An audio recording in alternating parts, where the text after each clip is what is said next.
Well, today we're planting trees. It is November the 13th. And it's a little bit late in the season to be planting green giants into the field as we're doing right now. But what we're going to do is we're going to pick out certain plants that are going to be better for us to plant. And this is a good plant. You can see it's just a little bit bronzy in color. Some of them have, like, the tips are just a little bit different in color. That's what we really want on plants when we're planting in the fall, because they have a built-in protection onto it. If you look at plants over there in the containers, those container plants are just from the greenhouse. They don't have that bronze. They may look a little bit better, and a lot of people say, oh, lighter green is a better color to plant, but for what we're doing right now, it's not. If we're going to keep those in the greenhouse, that would be fantastic. But if we take these guys out of the greenhouse and plant them in the field, they don't have the built-up protection of the bronzing and the extra scales onto the growing point for it to survive. So although they look better, they're not really what you want to do at this time of year. Again, these guys, these are the correct color. They have been outside, and they need to be planted out, so we're going to plant them out.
At Highland Hill Farm, we grow lots of trees and shrubs, and we see unusual ways trees fail.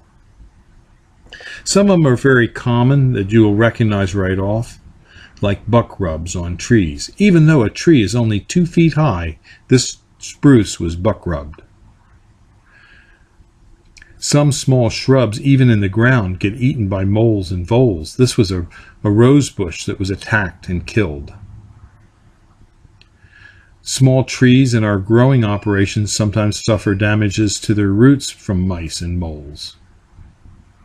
And rabbits sometimes get into our greenhouse where we have potted arborvitaes and cypresses and just chew the heck out of the bark, killing the trees. But trees can die from natural causes, like snow load did to this tree. So what we do at Highland Hill Farm is we have a program to trap and contain and control these critters.